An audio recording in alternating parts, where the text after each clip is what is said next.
ओम श्री गणेशाय नमः। अथ श्री गणपति अथर्वशीर्ष।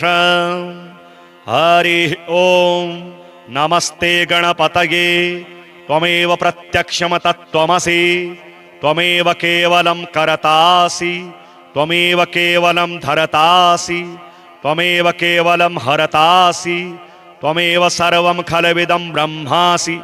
त्वम साक्षादात्मासि नित्यं। ऋतं वच्मि सत्यं वच्मि। अवत्वं माम् अववक्तारम् अवश्रोतारम् अवदातारम् अवधातारम् अवानोचानम् अवशिष्यम् अवपश्चात्तात् अवपुरस्तात् अवोत्तरात्तात् अवदक्षिणात्तात् अवचोर्ध्वात्तात् अवाधरात्तात् सर्वतो मां पाहि पाहि समन्तात्। त्वं वाङ्मयस्त्वं चिन्मयः त्वमानन्दमयस्त्वं ब्रह्ममयः। त्वं सच्चिदानन्दाद्वितीयोऽसि। त्वं प्रत्यक्षं ब्रह्मासि। त्वं ज्ञानमयो विज्ञानमयोऽसि। सर्वं जगदिदं त्वत्तो जायते। सर्वं जगदिदं त्वत्तस्तिष्ठति। सर्वं जगदिदं त्वयि लयमेष्यति। सर्वं जगदिदं त्वयि प्रत्येति। त्वं भूमिरापो नलो नीलो नभः। त्वं चत्वारि वाक्पदानि। त्वं गुणत्रयातीतः। त्वमवस्थात्रयातीतः। त्वं देहत्रयातीतः। त्वं कालत्रयातीतः। त्वं मूलाधारस्थितोऽसि नित्यं। त्वं शक्तित्रयात्मकः।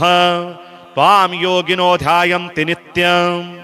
त्वं ब्रह्मा त्वं विष्णुस्त्वं रुद्रस्त्वं इन्द्रस्त्वं अग्निस्त्वं वायुस्त्वं सूर्यस्त्वं चन्द्रमास्त्वं ब्रह्म भूर्भुवः स्वरोम। गणादिं पूर्वमुच्चार्य वर्णादिं तदनन्तरम् अनुस्वारः परतरः अर्धेन्दुलसितं तारेण ऋद्धम् एतत्तौमनुस्वरूपं। गकारः पूर्वरूपम् अकारो मध्यमरूपम् अनुस्वारश्चान्त्यरूपम् बिन्दुरुत्तररूपम् नादः सन्धानं संहिता संधिः।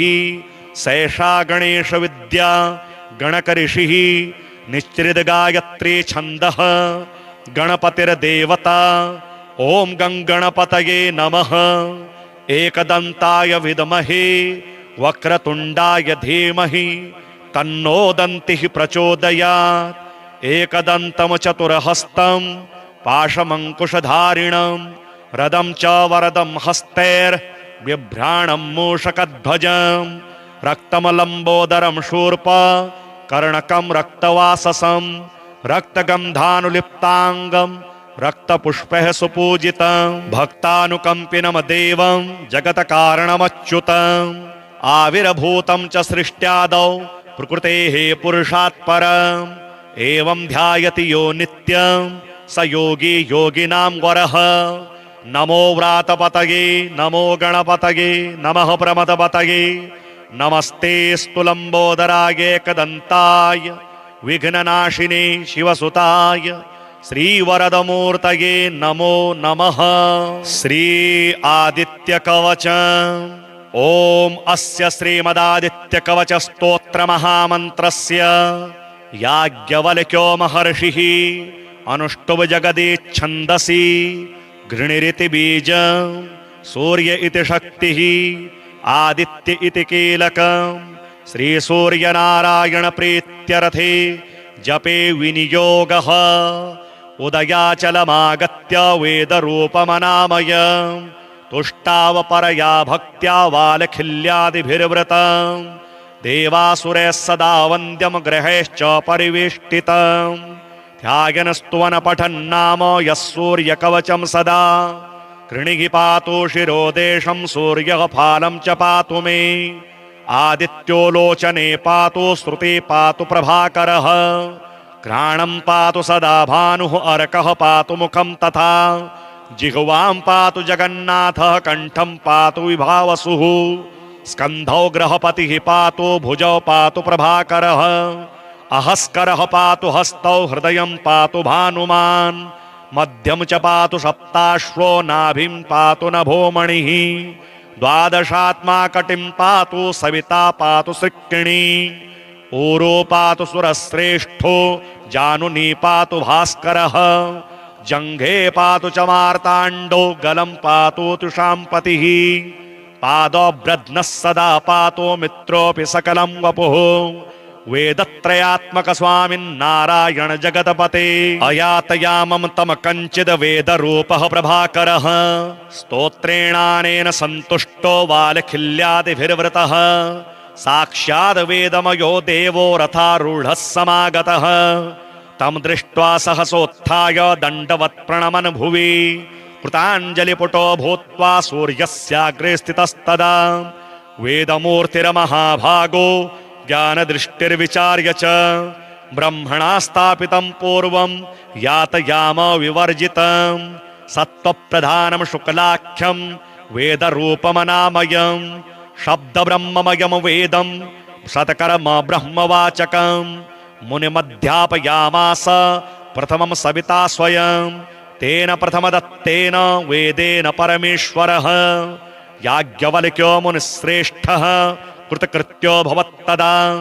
ऋगादि सकलान् वेदान् ज्ञातवान् सूर्यसन्निधौ इदं प्रोक्तं महापुण्यं पवित्रं पापनाशनं यः पठेत् शृणुयाद् वापि सर्वपापैः प्रमुच्यते वेदार्थ ज्ञान संपन्न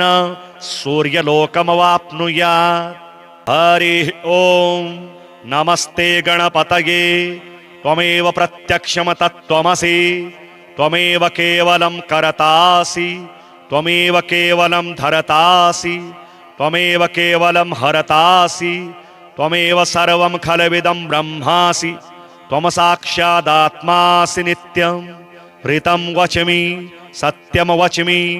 अवत्वं माम् अववक्तारम् अवश्रोतारम् अवदातारम् अवधातारम् अवानोचानम् अवशिष्यम् अवपश्चात्तात् अवपुरस्तात् अवोत्तरात्तात् अवदक्षिणात्तात् अवचोर्ध्वात्तात् अवाधरात्तात् सर्वतो मां पाहि पाहि समन्तात् त्वं वाङ्मयस्त्वं चिन्मयः त्वमानन्दमयस्त्वं ब्रह्ममयः त्वं सच्चिदानन्दाद्वितीयोऽसि त्वं प्रत्यक्षं ब्रह्मासि त्वं ज्ञानमयो विज्ञानमयोऽसि सर्वं जगदिदं त्वत्तो जायते सर्वं जगदिदं त्वत्तस्तिष्ठति सर्वं जगदिदं त्वयि लयमेष्यति सर्वं जगदिदं त्वयि प्रत्येति त्वं भूमिरापो नलो निलो नभः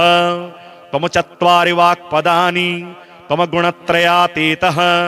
त्वमवस्थात्रयातीतः त्वं देहत्रयातीतः त्वं कालत्रयातीतः त्वं मूलाधारस्थितोऽसि नित्यं त्वं शक्तित्रयात्मकः त्वां योगिनो ध्यायन्ति नित्यं त्वं ब्रह्मा त्वं विष्णुस्त्वं रुद्रस्त्वम् इन्द्रस्त्वम् अग्निस्त्वं वायुस्त्वं सूर्यस्त्वं चन्द्रमास्त्वं ब्रह्म भूर्भुवः स्वरोम गणादिं पूर्वमुच्चार्य वर्णादिं तदनन्तरम् अनुस्वारः परतरः अर्धेन्दुलसितं तारेण रिद्धम् एतत्तौ मनुस्वरूपं गकारः पूर्वरूपम् अकारो मध्यमरूपम् अनुस्वारश्चान्त्यरूपम् बिन्दुरुत्तररूपम् नादः सन्धानं संहिता संधिः सैषा गणेश विद्या गणकऋषिः निश्चितगायत्री छन्दः गणपतिर्देवता ओम गंगणपतये नमः एकदंताय विद्महे वक्रतुंडाय धीमहि तन्नो दन्तिः प्रचोदयात् एकदन्तं चतुर्हस्तं पाशमङ्कुशधारिणं रदं च वरदं हस्तैर्बिभ्राणं मूषकध्वजं रक्तं लम्बोदरं शूर्प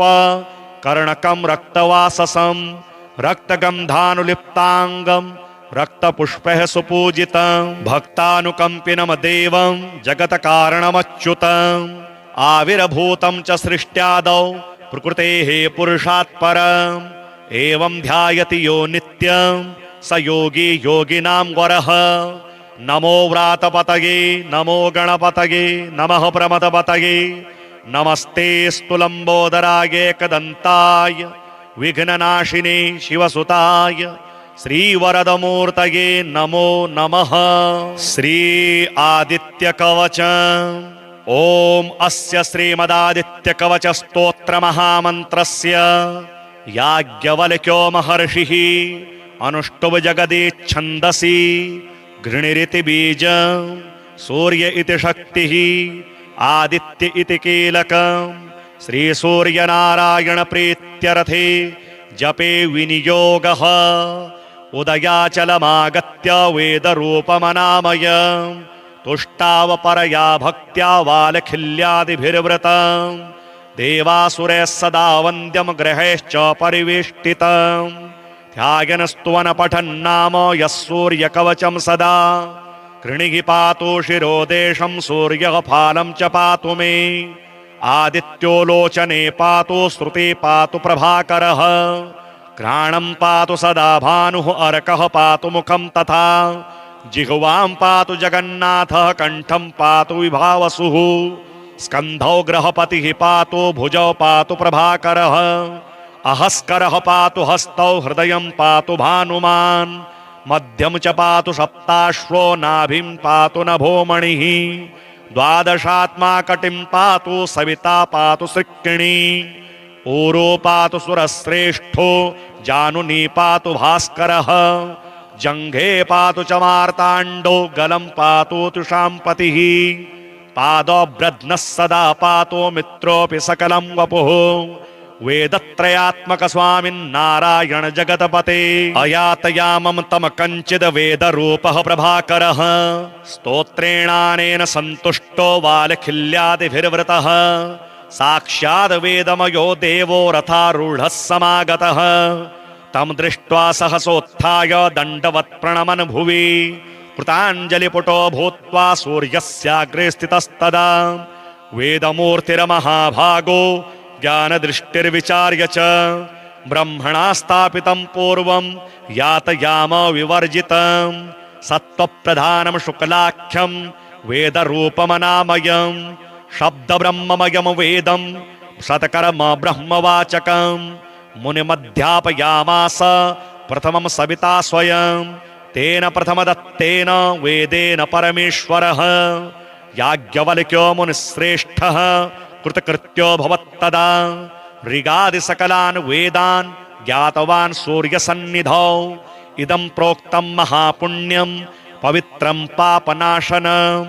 यः पठेत् शृणुयाद्वापि सर्वपापैः प्रमुच्यते वेदार्थ ज्ञान संपन्न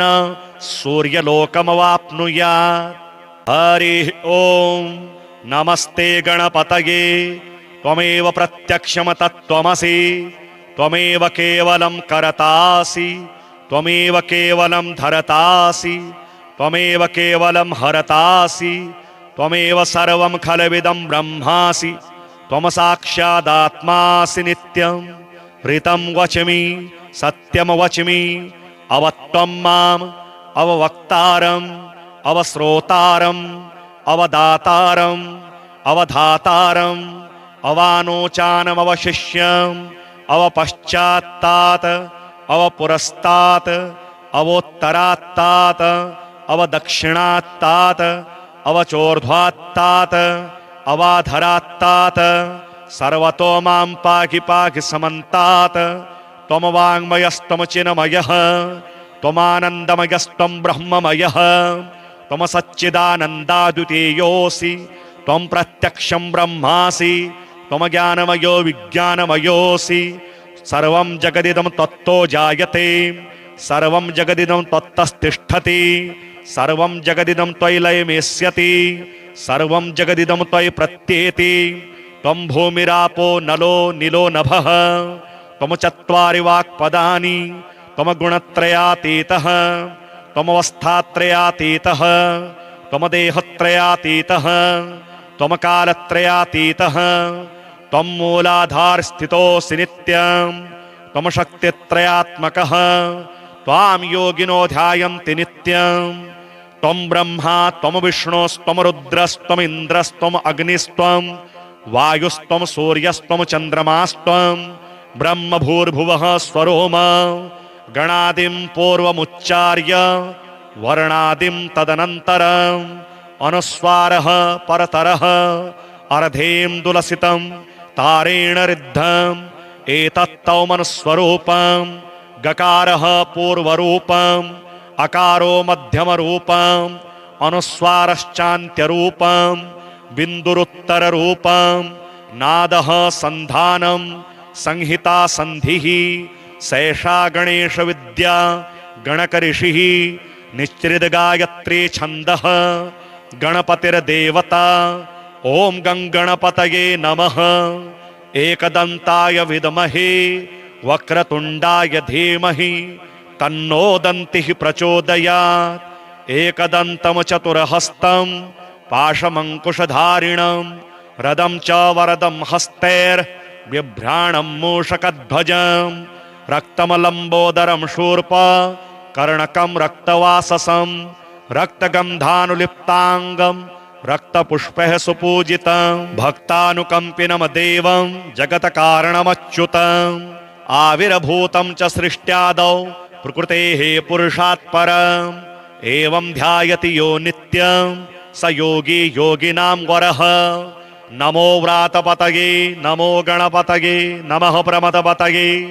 नमस्ते स्तुलम्बोदराय एकदन्ताय विघ्ननाशिने शिवसुताय श्रीवरदमूर्तये नमो नमः। श्री आदित्यकवचम् ॐ अस्य श्रीमदादित्यकवचस्तोत्रमहामन्त्रस्य याज्ञवल्क्यो महर्षिः अनुष्टुप् जगदीच्छन्दसि घृणिरिति बीजं सूर्य इति शक्तिः आदित्य इति कीलकं श्रीसूर्यनारायण प्रीत्यर्थे जपे विनियोगः उदयाचलमागत्य वेदरूपमनामयं तुष्टावपरया भक्त्या वालखिल्यादिभिर्वृतं देवासुरैः सदा वन्द्यं ग्रहैश्च परिवेष्टितं ध्यायनस्तुवन पठन्नाम यः सूर्यकवचं सदा कृणिः पातु शिरोदेशं सूर्यः फालं च पातु मे आदित्यो लोचने पातु श्रुते पातु प्रभाकरः घ्राणं पातु सदा भानुः अर्कः पातु मुखं तथा जिह्वां पातु जगन्नाथः कंठं पातु विभावसुः स्कन्धौ ग्रहपतिः पातु भुजौ पातु प्रभाकरः अहस्करः पातु हस्तौ हृदयं पातु भानुमान् मध्यं च पातु सप्ताश्वो नाभिं पातु नभोमणिः द्वादशात्मा कटिं पातु सविता पातु सृक्किणी ऊरो पातु सुरश्रेष्ठो जानुनी पातु भास्करः जङ्घे पातु च मार्ताण्डो गलं पातु तुषाम्पतिः पादोऽभ्रद्नः सदा पातु मित्रोऽपि सकलं वपुः वेदत्रयात्मक स्वामिन्नारायण जगतपते अयातयामं तम कञ्चिद् वेदरूपः प्रभाकरः स्तोत्रेणानेन सन्तुष्टो वालखिल्यादिभिर्वृतः साक्षाद् वेदमयो देवो रथारूढः समागतः तं दृष्ट्वा सहसोत्थाय दण्डवत् प्रणमन् भुवि कृताञ्जलिपुटो भूत्वा सूर्यस्याग्रे स्थितस्तदा वेदमूर्तिर्महाभागो ज्ञानदृष्टिर्विचार्य च ब्रह्मणा स्थापितं पूर्वं यातयाम विवर्जितं सत्त्वप्रधानं शुक्लाख्यं वेदरूपमनामयं शब्दब्रह्ममयं वेदं शतकर्म ब्रह्मवाचकं मुनिमध्यापयामास प्रथमं सविता स्वयं तेन प्रथमदत्तेन वेदेन परमेश्वरः याज्ञवल्क्यो मुनिश्रेष्ठः कृतकृत्यो भवत्तदा ऋगादिसकलान् वेदान् ज्ञातवान् सूर्यसन्निधौ इदं प्रोक्तं महापुण्यं पवित्रं पापनाशनं यः पठेत् शृणुयाद्वापि सर्वपापैः प्रमुच्यते वेदार्थज्ञान संपन्न सूर्यलोकमवाप्नुयात्। हरिः ॐ नमस्ते गणपतये त्वमेव प्रत्यक्षं तत्त्वमसि त्वमेव केवलं करतासि त्वमेव केवलं धरतासि त्वमेव केवलं हरतासि त्वमेव सर्वं खलविदं ब्रह्मासि त्वम साक्षादात्मासि नित्यं ऋतं वच्मि सत्यम वच्मि अवत्वं माम् अववक्तारम् अवश्रोतारम् अवदातारम् अवधातारम् अवानोचानमवशिष्यम् अवपश्चात्तात् अवपुरस्तात् अवोत्तरात्तात् अवदक्षिणात्तात् अवचोर्ध्वात्तात् अवाधरात्तात् सर्वतो मां पाहि पाहि समन्तात् त्वं वाङ्मयस्त्वं चिन्मयः त्वमानन्दमयस्त्वं ब्रह्ममयः त्वं सच्चिदानन्दाद्वितीयोऽसि त्वं प्रत्यक्षं ब्रह्मासि त्वं ज्ञानमयो विज्ञानमयोऽसि सर्वं जगदिदं तत्तो जायते सर्वं जगदिदं तत्तस्तिष्ठति सर्वं जगदिदं त्वयि लयमेष्यति सर्वं जगदिदं त्वयि प्रत्येति त्वं भूमिरापो नलो नीलो नभः त्वं चत्वारि वाक्पदानि त्वं गुणत्रयातीतः त्वमवस्थात्रयातीतः त्वं देहत्रयातीतः त्वं कालत्रयातीतः त्वं मूलाधारस्थितोऽसि नित्यं त्वं शक्तित्रयात्मकः त्वां योगिनो ध्यायन्ति नित्यं त्वं ब्रह्मा त्वं विष्णुस्त्वं रुद्रस्त्वम् इन्द्रस्त्वम् अग्निस्त्वं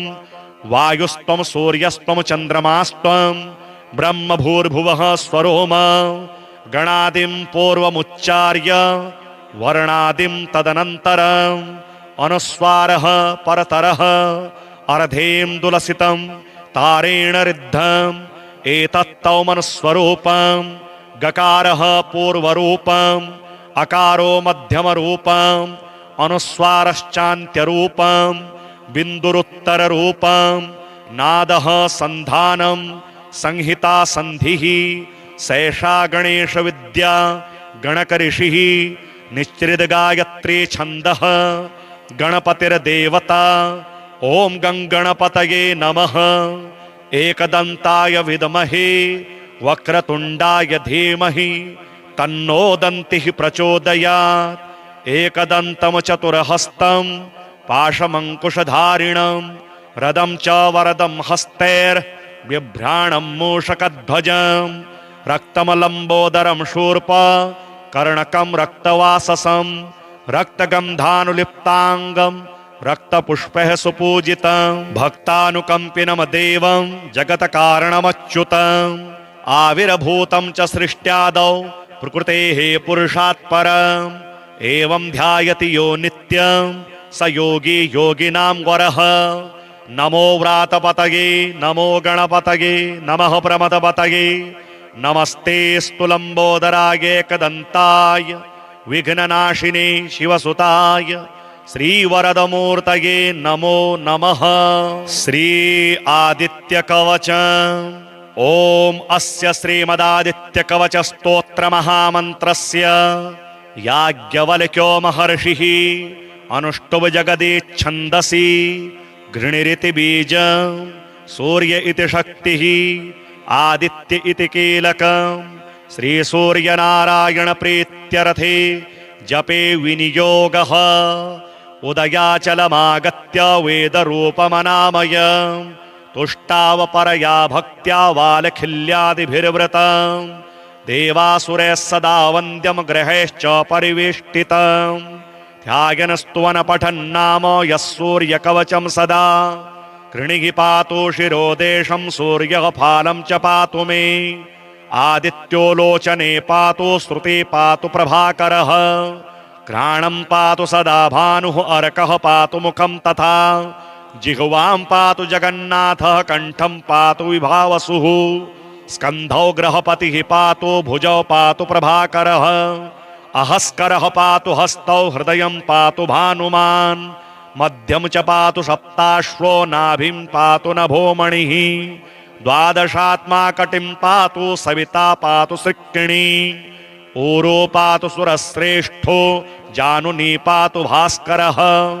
जंघे पातु च मार्ताण्डो गलं पातु तुषाम्पतिः पादोऽभ्रद्नः सदा पातु मित्रोऽपि सकलं वपुः वेदत्रयात्मक स्वामिन्नारायण जगतपते अयातयामं तम कंचिद वेद रूपः प्रभाकरः स्तोत्रेणानेन सन्तुष्टो वालखिल्यादिभिर्वृतः साक्षाद् वेदमयो देवो रथारूढः समागतः तं दृष्ट्वा सहसोत्थाय दण्डवत् प्रणमन् भुवि कृताञ्जलिपुटो भूत्वा सूर्यस्याग्रे स्थितस्तदा वेदमूर्तिर्महाभागो ज्ञानदृष्टिर्विचार्य च ब्रह्मणा स्थापितं पूर्वं यातयाम विवर्जितं सत्त्वप्रधानं शुक्लाख्यं वेदरूपमनामयं शब्दब्रह्ममयं वेदं सत्कर्म ब्रह्मवाचकं मुनिमध्यापयामास प्रथमं सविता स्वयं तेन प्रथमदत्तेन वेदेन परमेश्वरः याज्ञवल्क्यो मुनिश्रेष्ठः कृतकृत्यो भवत्तदा ऋगादि सकलान् वेदान् ज्ञातवान् सूर्यसन्निधौ इदं प्रोक्तं महापुण्यं पवित्रं पापनाशनं यः पठेत् शृणुयाद्वापि सर्वपापैः प्रमुच्यते वेदार्थ ज्ञान संपन्न सूर्यलोकमवाप्नुयात्। हरिः ओम नमस्ते गणपतये त्वमेव प्रत्यक्षं तत्त्वमसि त्वमेव केवलं करतासि त्वमेव केवलं धरतासि त्वमेव केवलं हरतासि त्वमेव सर्वं खलविदं ब्रह्मासि त्वं साक्षादात्मासि नित्यं ऋतं वच्मि सत्यं वच्मि अवत्वं माम् अववक्तारम् अवश्रोतारम् अवदातारम् अवधातारम् अवानोचानम् अवशिष्यम् अवपश्चात्तात् अवपुरस्तात् अवोत्तरात्तात् अवदक्षिणात्तात् अवचोर्ध्वात्तात् अवाधरात्तात् सर्वतो मां पाहि पाहि समन्तात् त्वं वाङ्मयस्त्वं चिन्मयः त्वमानन्दमयस्त्वं ब्रह्ममयः त्वं सच्चिदानन्दाद्वितीयोऽसि त्वं प्रत्यक्षं ब्रह्मासि त्वं ज्ञानमयो विज्ञानमयोऽसि सर्वं जगदिदं त्वत्तो जायते सर्वं जगदिदं त्वत्तस्तिष्ठति सर्वं जगदिदं त्वयि लयमेष्यति सर्वं जगदिदं त्वयि प्रत्येति त्वं भूमिरापो नलो निलो नभः त्वं चत्वारि वाक्पदानि त्वं गुणत्रयातीतः त्वमवस्थात्रयातीतः त्वं देहत्रयातीतः त्वं कालत्रयातीतः त्वं मूलाधारस्थितोऽसि नित्यं त्वं शक्तित्रयात्मकः त्वां योगिनो ध्यायन्ति नित्यं त्वं ब्रह्मा त्वं विष्णुस्त्वं रुद्रस्त्वम् इन्द्रस्त्वम् अग्निस्त्वं वायुस्त्वं सूर्यस्त्वं चन्द्रमास्त्वं ब्रह्म भूर्भुवः स्वरोम गणादिं पूर्वमुच्चार्य वर्णादिं तदनन्तरम् अनुस्वारः परतरः अर्धेन्दुलसितं तारेण रिद्धम् एतत्तौ मनुस्वरूपं गकारः पूर्वरूपम् अकारो मध्यमरूपम् अनुस्वारश्चान्त्यरूपम् बिन्दुरुत्तररूपम् नादः सन्धानं संहिता संधिः सैषा गणेश विद्या गणकऋषिः निश्चितगायत्री छन्दः गणपतिर्देवता ओम गंगणपतये नमः एकदन्ताय विद्महे वक्रतुण्डाय धीमहि तन्नो दन्तिः प्रचोदयात् एकदन्तं चतुर्हस्तं पाशमङ्कुशधारिणं रदं च वरदं हस्तैर्बिभ्राणं मूषकध्वजं रक्तं लम्बोदरं शूर्प कर्णकं रक्तवाससं रक्तगन्धानुलिप्ताङ्गं रक्तपुष्पैः सुपूजितं भक्तानुकम्पिनं देवं जगत्कारणमच्युतम् आविर्भूतं च सृष्ट्यादौ प्रकृतेः पुरुषात् परम् एवं ध्यायति यो नित्यं स योगी योगिनां वरः। नमो व्रातपतये नमो गणपतये नमः प्रमदपतये नमस्ते स्तुलम्बोदराय एकदन्ताय विघ्ननाशिने शिवसुताय श्रीवरदमूर्तये नमो नमः। श्री आदित्यकवचम् ओम अस्य श्रीमदादित्यकवच स्तोत्र महामन्त्रस्य याज्ञवल्क्यो महर्षिः अनुष्टुभ जगदि छन्दसि घृणिरिति बीजं सूर्य इति शक्तिः आदित्य इति कीलकं श्री सूर्य नारायण प्रीत्यर्थे जपे विनियोगः उदयाचलमागत्य वेदरूपमनामयम् तुष्टावपरया भक्त्या वालखिल्यादिभिर्वृतं देवासुरैः सदा वन्द्यं ग्रहैश्च परिवेष्टितं ध्यायनस्तुवन पठन्नाम यः सूर्यकवचं सदा कृणिः पातु शिरोदेशं सूर्यः फालं च पातु मे आदित्यो लोचने पातु श्रुते पातु प्रभाकरः घ्राणं पातु सदा भानुः अर्कः पातु मुखं तथा जिह्वां पातु जगन्नाथः कंठं पातु विभावसुः स्कन्धौ ग्रहपतिः पातु भुजौ पातु प्रभाकरः अहस्करः पातु हस्तौ हृदयं पातु भानुमान् मध्यं च पातु सप्ताश्वो नाभिं पातु नभोमणिः द्वादशात्मा कटिं पातु सविता पातु सृक्किणी ऊरो पातु सुरश्रेष्ठो जानुनी पातु भास्करः जंघे पातु च मार्ताण्डो गलं पातु तुषाम्पतिः पादोऽभ्रद्नः सदा पातु मित्रोऽपि सकलं वपुः वेदत्रयात्मक स्वामिन्नारायण जगतपते अयातयामं तम कंचिद् वेदरूपः प्रभाकरः स्तोत्रेणानेन सन्तुष्टो वालखिल्यादिभिर्वृतः साक्षाद् वेदमयो देवो रथारूढः समागतः तं दृष्ट्वा सहसोत्थाय दण्डवत् प्रणमन् भुवि कृताञ्जलिपुटो भूत्वा सूर्यस्याग्रे स्थितस्तदा वेदमूर्तिर्महाभागो ज्ञानदृष्टिर्विचार्य च ब्रह्मणा स्थापितं पूर्वं यातयाम विवर्जितं सत्त्वप्रधानं शुक्लाख्यं वेदरूपमनामयं शब्दब्रह्ममयं वेदं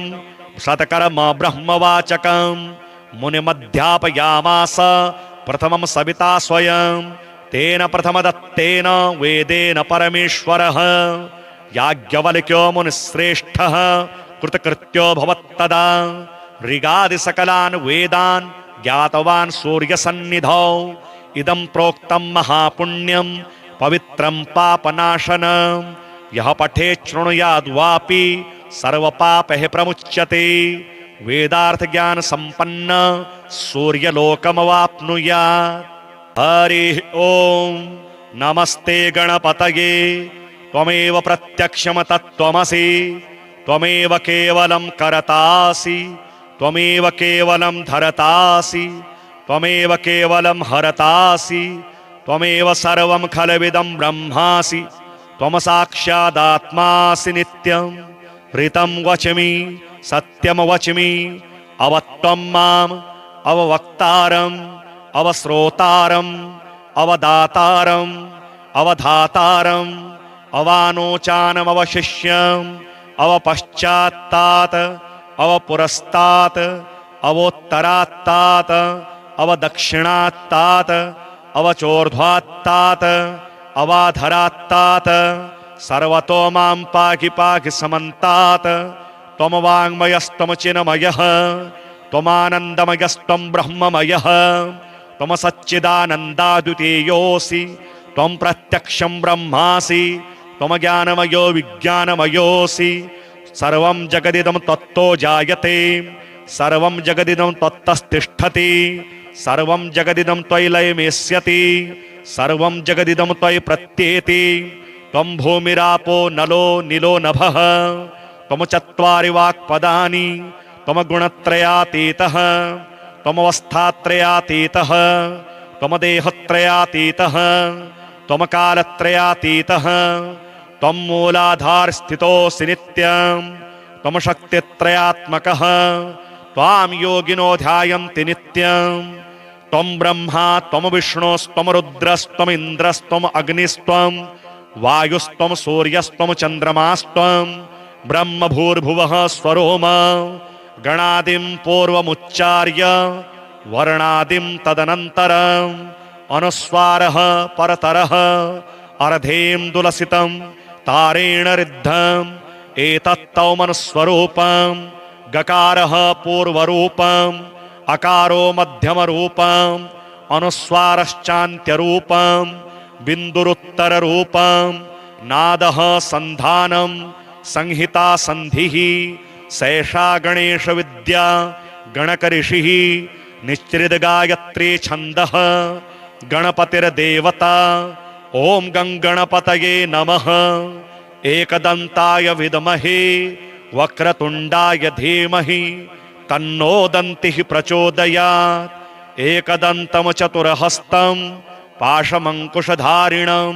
रदं च वरदं हस्तैर्बिभ्राणं मूषकध्वजं रक्तमलम्बोदरं शूर्प कर्णकं रक्तवाससं रक्तगन्धानुलिप्ताङ्गं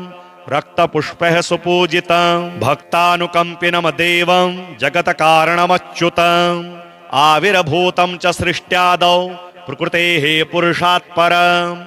एवं ध्यायति यो नित्यं स योगी योगिनां वरः नमो व्रातपतये नमो गणपतये नमः प्रमदपतये नमस्ते स्तुलम्बोदराय एकदन्ताय विघ्ननाशिने शिवसुताय श्रीवरदमूर्तये नमो नमः। श्री आदित्यकवचम् ॐ अस्य श्रीमदादित्यकवचस्तोत्रमहामन्त्रस्य याज्ञवल्क्यो महर्षिः अनुष्टुप् जगदीच्छन्दसि घृणिरिति बीजं सूर्य इति शक्तिः आदित्य इति कीलकम् श्रीसूर्यनारायणप्रीत्यर्थे जपे विनियोगः उदयाचलमागत्य वेदरूपमनामयम् तुष्टावपरया भक्त्या वालखिल्यादिभिर्वृतम् देवासुरैः सदा वन्द्यं ग्रहैश्च परिवेष्टितम् ध्यायनस्तुवन पठन्नाम यः सूर्यकवचं सदा कृणिः पातु शिरोदेशं सूर्यः फालं च पातु मे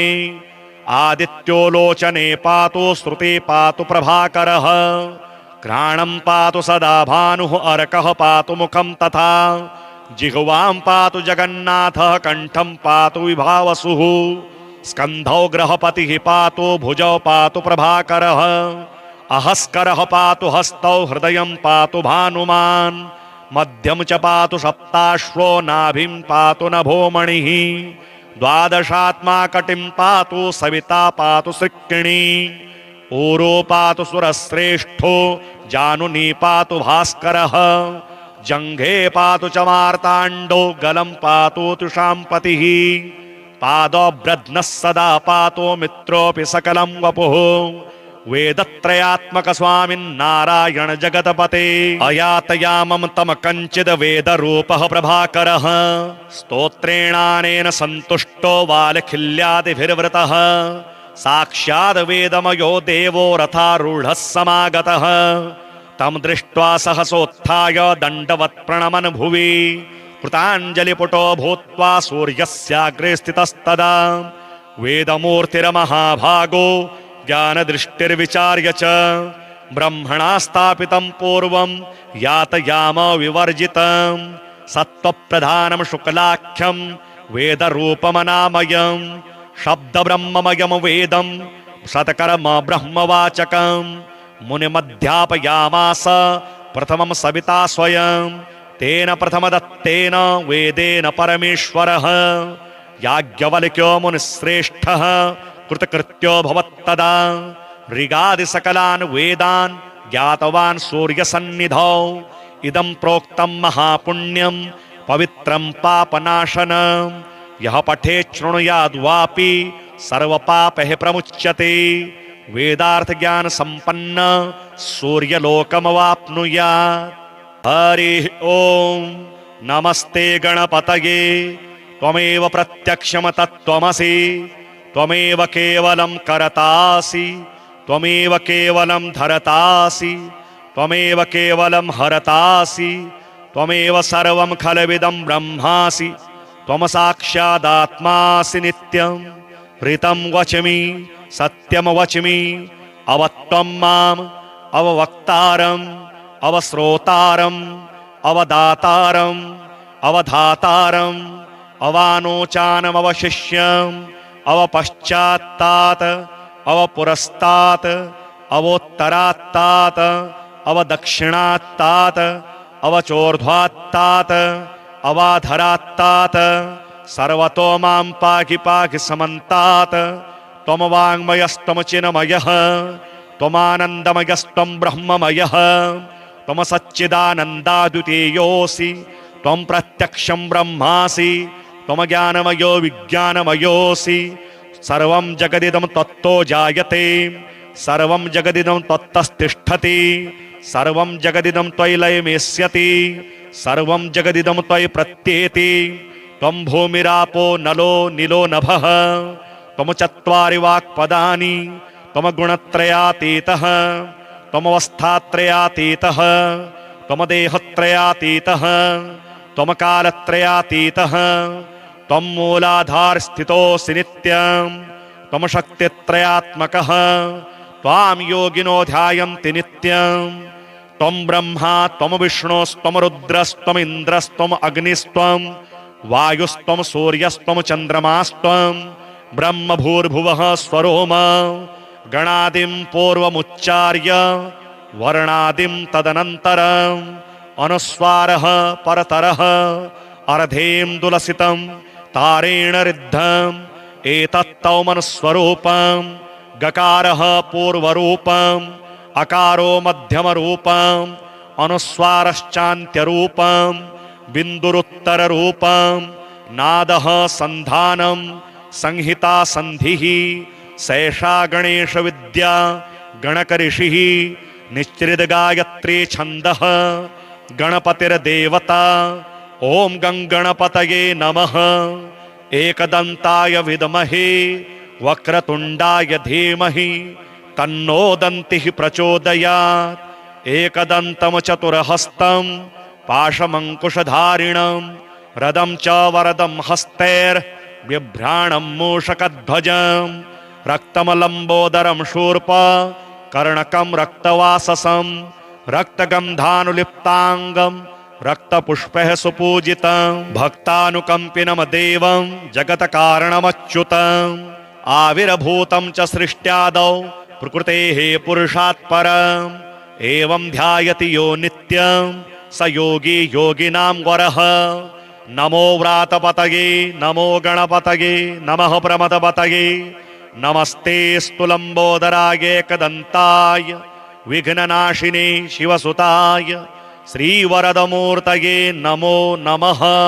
श्री आदित्यकवचम् ॐ अस्य श्रीमदादित्यकवचस्तोत्रमहामन्त्रस्य याज्ञवल्क्यो महर्षिः अनुष्टुप् जगदीच्छन्दसि गृणिरिति बीजं सूर्य इति शक्तिः आदित्य इति कीलकं श्रीसूर्यनारायणप्रीत्यर्थे जपे विनियोगः उदयाचलमागत्य वेदरूपमनामयम् तुष्टावपरया भक्त्या वालखिल्यादिभिर्वृतं देवासुरैः सदा वन्द्यं ग्रहैश्च परिवेष्टितं ध्यायनस्तुवन पठन्नाम यः सूर्यकवचं सदा कृणिः पातु शिरोदेशं सूर्यः फालं च पातु मे आदित्यो लोचने पातु श्रुते पातु प्रभाकरः घ्राणं पातु सदा भानुः अर्कः पातु मुखं तथा जिह्वां पातु जगन्नाथः कंठं पातु विभावसुः स्कन्धौ ग्रहपतिः पातु भुजौ पातु प्रभाकरः अहस्करः पातु हस्तौ हृदयं पातु भानुमान् मध्यं च पातु सप्ताश्वो नाभिं पातु नभोमणिः द्वादशात्मा कटिं पातु सविता पातु सृक्किणी ऊरो पातु सुरश्रेष्ठो जानुनी पातु भास्करः जंघे पातु च मार्ताण्डो गलं पातु तुषाम्पतिः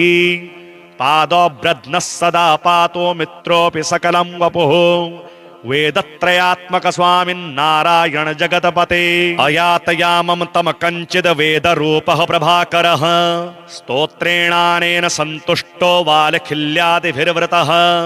साक्षाद् वेदमयो देवो रथारूढः समागतः तं दृष्ट्वा सहसोत्थाय दण्डवत् प्रणमन् भुवि कृताञ्जलिपुटो भूत्वा सूर्यस्याग्रे स्थितस्तदा वेदमूर्तिर्महाभागो ज्ञानदृष्टिर्विचार्य च ब्रह्मणा स्थापितं पूर्वं यातयाम विवर्जितं सत्त्वप्रधानं शुक्लाख्यं वेदरूपमनामयं शब्दब्रह्ममयं वेदं सत्कर्म ब्रह्मवाचकं मुनिमध्यापयामास प्रथमं सविता स्वयं तेन प्रथमदत्तेन वेदेन परमेश्वरः याज्ञवल्क्यो मुनिश्रेष्ठः कृतकृत्यो भवत्तदा ऋगादि सकलान् वेदान् ज्ञातवान् सूर्यसन्निधौ इदं प्रोक्तं महापुण्यं पवित्रं पापनाशनं यः पठेत् शृणुयाद्वापि सर्वपापैः प्रमुच्यते वेदार्थ ज्ञान संपन्न सूर्यलोकमवाप्नुयात्। हरिः ओम नमस्ते गणपतये त्वमेव प्रत्यक्षं तत्त्वमसि त्वमेव केवलं करतासि त्वमेव केवलं धरतासि त्वमेव केवलं हरतासि त्वमेव सर्वं खलविदं ब्रह्मासि त्वं साक्षादात्मासि नित्यं ऋतं वच्मि सत्यं वच्मि अवत्वं माम् अववक्तारम् अवश्रोतारम् अवदातारम् अवधातारम् अवानोचानम् अवशिष्यम् अवपश्चात्तात् अवपुरस्तात् अवोत्तरात्तात् अवदक्षिणात्तात् अवचोर्ध्वात्तात् अवाधरात्तात् सर्वतो मां पाहि पाहि समन्तात् त्वं वाङ्मयस्त्वं चिन्मयः त्वमानन्दमयस्त्वं ब्रह्ममयः त्वं सच्चिदानन्दाद्वितीयोऽसि त्वं प्रत्यक्षं ब्रह्मासि त्वं ज्ञानमयो विज्ञानमयोऽसि सर्वं जगदिदं त्वत्तो जायते सर्वं जगदिदं त्वत्तस्तिष्ठति सर्वं जगदिदं त्वयि लयमेष्यति सर्वं जगदिदं त्वयि प्रत्येति त्वं भूमिरापो नलो निलो नभः त्वं चत्वारि वाक्पदानि त्वं गुणत्रयातीतः त्वमवस्थात्रयातीतः त्वं देहत्रयातीतः त्वं कालत्रयातीतः त्वं मूलाधारस्थितोऽसि नित्यं त्वं शक्तित्रयात्मकः त्वां योगिनो ध्यायन्ति नित्यं त्वं ब्रह्मा त्वं विष्णुस्त्वं रुद्रस्त्वम् इन्द्रस्त्वम् अग्निस्त्वं वायुस्त्वं सूर्यस्त्वं चन्द्रमास्त्वं ब्रह्म भूर्भुवः स्वरोम